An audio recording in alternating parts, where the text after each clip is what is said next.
Hello दोस्तों, welcome है आपके स्पेस कोचिंग सेंटर के एक नए वीडियो में।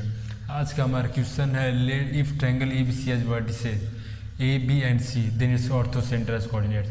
मतलब हमें एक ट्रायंगल दे दिया, इसकी सारी वर्टिसेस दी हुई हैं और इसका हमें क्या करना है, ऑर्थो सेंटर फाइंड करना है। ऑर्थो सेंटर अगर आप लोग को नहीं पता क्या होता है तो मैं बता दूं, किसी ट्रायंगल में एक ऐसा लाइन सेगमेंट जो किसी वर्टेक्स को उसके ऑपोजिट साइड पे मीट करता है और कितने डिग्री पे, 90 डिग्री पे मीट करता है, वो क्या होता है, हमारा ऑर्थो सेंटर होता है। मतलब एक ऐसा लाइन सेगमेंट जो किसी वर्टेक्स को ऑपोजिट साइड पे 90 डिग्री पे मीट करता है, वो क्या होता है, ऑर्थो सेंटर होता है। तो हम लोग जानते हैं कि ये ए है, इसका ऑपोजिट साइड क्या होगा, बी सी होगा।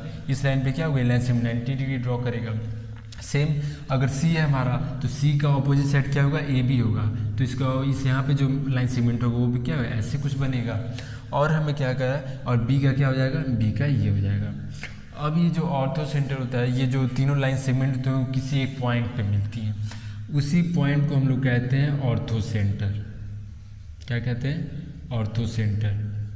अब हम क्या कर रहे हैं, इसी जो ऑर्थो सेंटर की क्या कर रहे हैं, हमें कोऑर्डिनेट्स पूछ रहा है। तो इसका हम लोग सबसे बेहतर तरीका होता है, सबसे पहले तो यहाँ पे देख लीजिए, यहाँ पे सारे वर्टिसेस को नोट कर देते हैं।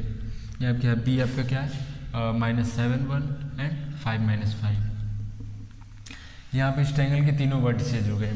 अब हमें क्या करना है, हमें इसका पॉइंट ऑफ इंटरसेक्शन फाइंड करना है। तो हम लोग इसमें क्लियरली देख सकते हैं कि तीनों जो लाइन्स है वो किसी एक पॉइंट पे ड्रॉ हो रही हैं।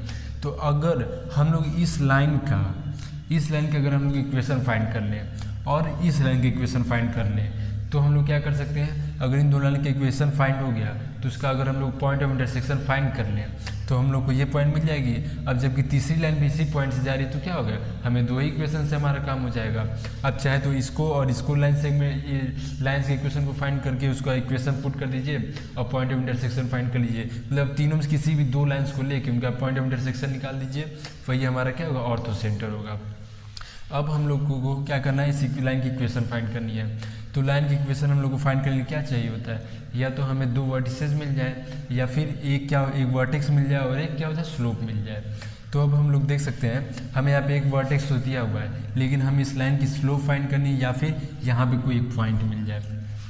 तो हम लोग यहाँ पे देख सकते हैं कि यहाँ पे ए बी के दोनों पॉइंट्स हमें दे रखे हैं। यहाँ पे क्या है, -17 और -7 हम लोग इस लाइन का इक्वेशन हम लोग फाइंड कर सकते हैं और हम लोग इस लाइन का स्लोप फाइंड कर सकते हैं। और हम लोग जानते हैं कि अगर कोई लाइन किसी लाइन पे परपेंडिकुलर है तो इस लाइन का जो स्लोप होता है और इस लाइन का जो स्लोप होता है उसको मल्टीप्लाई करने पे हमेशा क्या होता है, -1 होता है। हम लोग का फॉर्मूला क्या होता है, इस लाइन का स्लोप मान लीजिए m1 है और इस लाइन का स्लोप m2 है। अगर इन दोनों को मल्टीप्लाई कर दिए तो आंसर क्या आता है, हमेशा -1 आता है। तो अगर हम लोग इस लाइन का स्लोप फाइंड कर ले तो क्या होगा, अगर उसको हम लोग इस इक्वेशन में पुट कर दे तो हमें क्या हो जाएगा, इस लाइन का स्लोप मिल जाएगा। और अगर हमें इस लाइन का स्लोप मिल गया और इस लाइन की एक वर्टेक्स पहले से दी होगी तो हम लोग इस लाइन का इक्वेशन फाइंड कर लेंगे। तो सबसे पहले इसका नाम रख देते हैं, मान लीजिए इसको EFG। सबसे पहले हम लोग EC का हम लोग क्या करते हैं, AB का हम लोग स्लोप फाइंड करते हैं। क्या हो जाएगा, स्लोप ऑफ AB। ये क्या होता है, हमारा स्लोप क्या होता है, y2 - y1 upon x2 - x1। अब हमारा y2 क्या है, हमारा किसी को भी पहले ले सकते हैं, उसमें कोई प्रॉब्लम नहीं होती है। क्या होता है, y2 में यहाँ पे 7 - 1 लिख दीजिए या फिर 1 - 7 लिख दीजिए, हमारा आंसर सेम ही आएगा। क्या हो जाएगा, 7 - 1 को हम लोग पहले लिख देते हैं और क्या हो जाएगा, अब हम लोग 7 इसमें से इसको हम लोग सब्सट्रैक्ट करें तो x2 - x1 करेंगे, क्या होगा, -1 - 7 हो जाएगा। यहाँ पे -1 - 7 हो जाएगा। अब यहाँ पे माइनस प्लस हो जाएगा तो हम लोग इसको डायरेक्ट लिख देते हैं, 1 + 7 हो जाएगा। अब इसको सॉल्व करेंगे हम लोग, 7 में से 1 जाएगा तो क्या बचेगा, 6 बचेगा और इसमें से इसको माइनस करेंगे तो 1 बचेगा। ये हमारा क्या होगा, ये हमारा होगा स्लोप ऑफ AB होगा। तो अब हम लोग का स्लोप ऑफ EF क्या, अब स्लोप जो है ये वाली जो लाइन इस लाइन पे क्या है, परपेंडिकुलर है, तो इसका हम लोग इक्वेशन बना लेते हैं, m of AB multiply by ये slope of EC is equal to क्या होता है, -1 होता है। अब स्लोप ऑफ AB हमें क्या निकल गया, 1 है हमारा। तो हम लोग का स्लोप ऑफ EC क्या हो गया, स्लोप ऑफ EC हम लोग का -1 हो गया।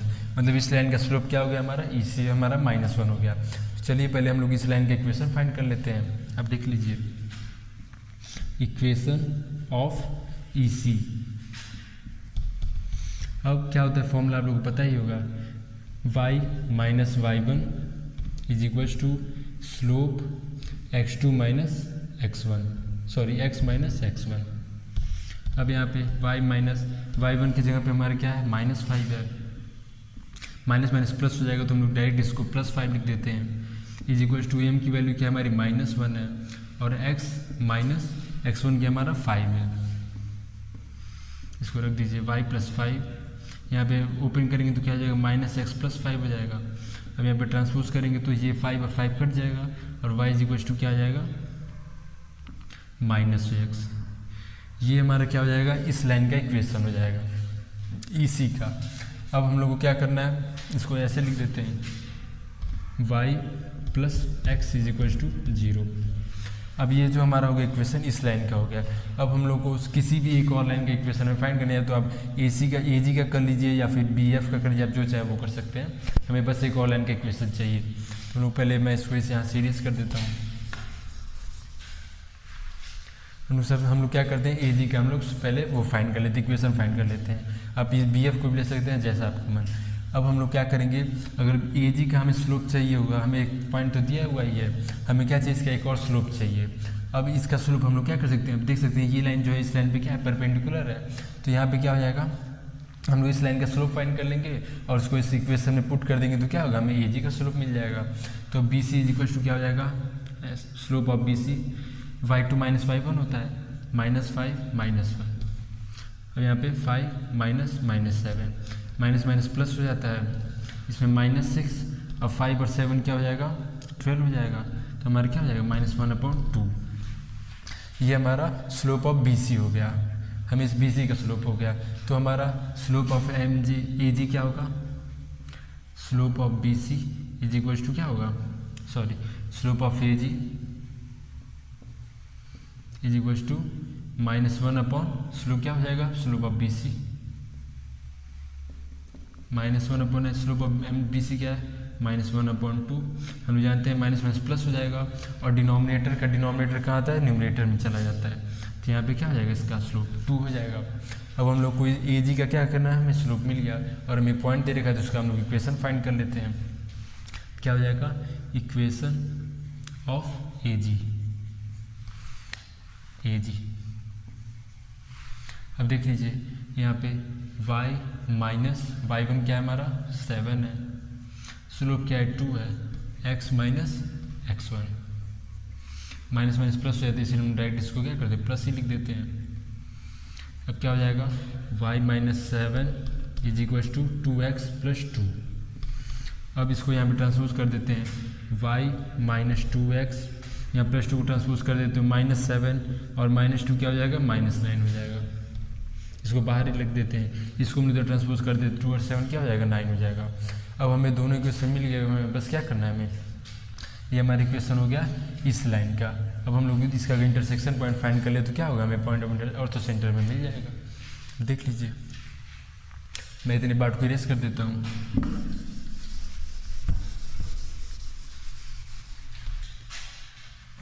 इसको हम लोग इक्वेशन 1 बोल देते हैं और इसको हम लोग इक्वेशन 2 बोल देते हैं। अब देख लीजिए यहाँ पे क्या equation 1, x + y is equal to 0 दिया हुआ है और इक्वेशन 2 क्या है, y minus -2x + y is equal to 9 दिया हुआ है। अब यहाँ पे देख लीजिए हम लोग ऐड करेंगे, सब्सट्रैक्शन करेंगे तो यहाँ पे ये दोनों लाइक टर्म्स है तो इसको हम लोग एज सब्सट्रैक्शन ही कर देते हैं। तो क्या करेंगे, y से y कैंसिल हो जाएगा, इसमें से इसको माइनस माइनस प्लस हो जाते हैं। अब क्या हो जाएगा, 3x इज इक्वल टू -9। तो x की वैल्यू क्या हो जाएगी, -3 हो जाएगी। अगर हम लोग की x की वैल्यू -3 है तो क्या हो जाएगा, x, अब x की वैल्यू को इसमें हम लोग पुट कर देते हैं इस इक्वेशन में, इक्वेशन में पुट कर देते हैं हमें -3 + y इज इक्वल टू 0। तो y की वैल्यू क्या हो जाएगी, 3। तो हमारा ऑर्थो सेंटर क्या हो गया,